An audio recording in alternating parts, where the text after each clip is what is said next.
Assalamualaikum warahmatullahi wabarakatuh. Perkenalkan, nama saya Muhammad Ridwan Nugraha dari kelas 11 MIPA 6 absen 16. Alhamdulillahirrabbilalamin. Pada kesempatan kali ini kita dipertemukan kembali dengan keadaan sehat walafiat, meskipun dalam keadaan kondisi pandemi seperti kali ini. Salawat serta salam juga semoga terlimpah curahkan kepada junjungan alam, yaitu Habibana wa Nabiyana Nabi Muhammad SAW, kepada keluarganya, kepada sahabatnya, kepada para tabiatnya, semoga kepada sampai kita selaku umat di akhir zaman kali ini. Alhamdulillahirrahmanirrahim. Pada kesempatan kali ini saya akan mengerjakan tugas membuat karya teks ilmiah yang diberikan oleh tugas guru bahasa Indonesia Bapak Robi Sobirin. Maka dari itu saya akan menampilkan slide untuk penjelasannya seperti di slide selanjutnya. Selamat menyaksikan. Untuk materi pembahasan, yang pertama ada karya tulis ilmiah, yang kedua tujuan penulisan karya ilmiah, yang ketiga struktur teks karya ilmiah, yang keempat ciri karya tulis ilmiah, dan yang kelima contoh karya tulis ilmiah. Pengertian karya tulis ilmiah. Pengertian dari karya ilmiah adalah karya tulis yang dibuat untuk memecahkan suatu permasalahan dengan landasan teori dan metode-metode ilmiah. Biasanya karya ilmiah berisikan data, fakta, dan solusi mengenai suatu masalah yang diangkat secara runtut dan sistematis.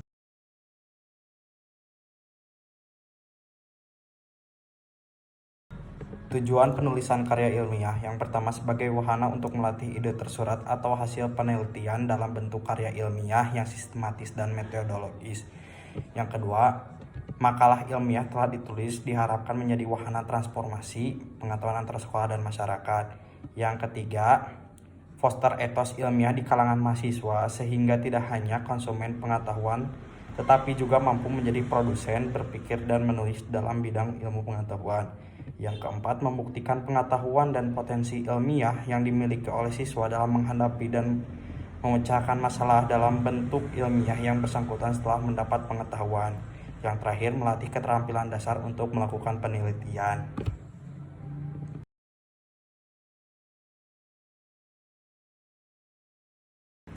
Struktur karya tulis ilmiah. Pertama, pendahuluan. Bagian pendahuluan berdasarkan dasar-dasar penelitian. Yang kedua, isi dan pembahasan. Dan yang terakhir adalah kesimpulan. Ciri-ciri karya tulis ilmiah. Yang pertama, reproduktif. Artinya karya ilmiah ditulis oleh peneliti atau penulis harus diterima dan dimaknai oleh pembicaranya sesuai dengan makna yang disampaikan. Yang kedua adalah tidak ambigu. Ciri ini ada kaitannya dengan reproduktif. Sebuah karya ilmiah harus memberikan pemahaman secara detail dan tidak dikemas dengan bahasa yang tidak membingungkan. Dengan begitu, maksud dari karya itu bisa langsung diterima oleh pembacanya. Yang ketiga adalah tidak emotif. Artinya, karena ilmiah ditulis tidak melibatkan aspek perasaan dari penulisnya, sebab karya ilmiah harus memaparkan fakta yang didapatkan dari hasil analisis penelitian, bukan dari perasaan subjektif dari penulisnya. Yang keempat, menggunakan bahasa baku.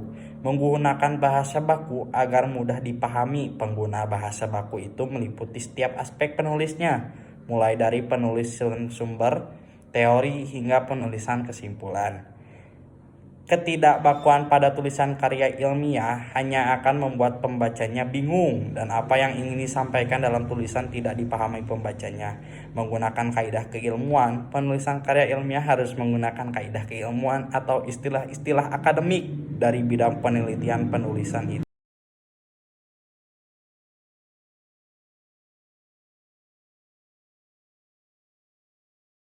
Yang keenam, bersifat dekoratif. Artinya, penulis karya ilmiah harus menggunakan istilah atau kata yang memiliki satu makna rasional. Artinya, penulis harus menonjolkan keruntuhan pikiran yang logis dan kecermatan penelitian. Kedua hal itu penting karena karya ilmiah harus bisa menyampaikan maksud dan penelitian yang dilakukan oleh penulis tanpa membingungkan.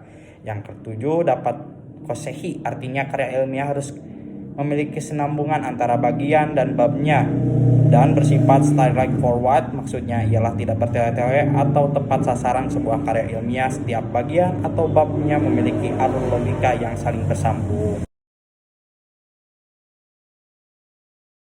Yang kedelapan, bersifat objektif. Karya ilmiah harus bersifat objektif. Hal ini sangat penting karena karya ilmiah tidak buat berdasarkan perasaan penulisnya. Karya ilmiah harus menunjukkan fakta-fakta dan data dari hasil analisisnya. Jadi tidak memiliki kecondongan subjektivitas.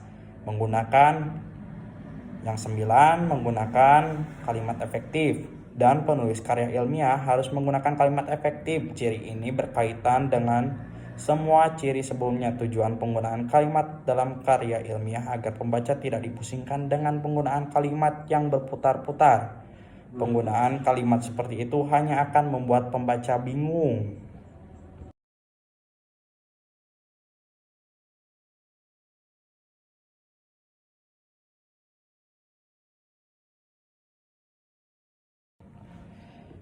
Dan yang terakhir adalah contoh dari karya tulis ilmiah.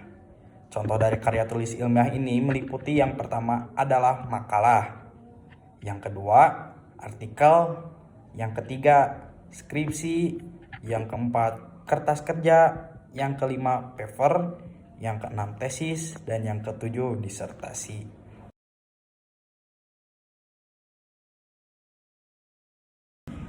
Mungkin cukup sekian materi yang telah saya berikan dengan materi karya tulis ilmiah. Semoga bisa membantu teman-teman untuk memahami materi tersebut. Mohon maaf bila ada kesalahan dan banyak kesalahan. Akhir kata, Assalamualaikum warahmatullahi wabarakatuh. Dan jangan lupa untuk tetap menggunakan masker jika di ruangan rumah.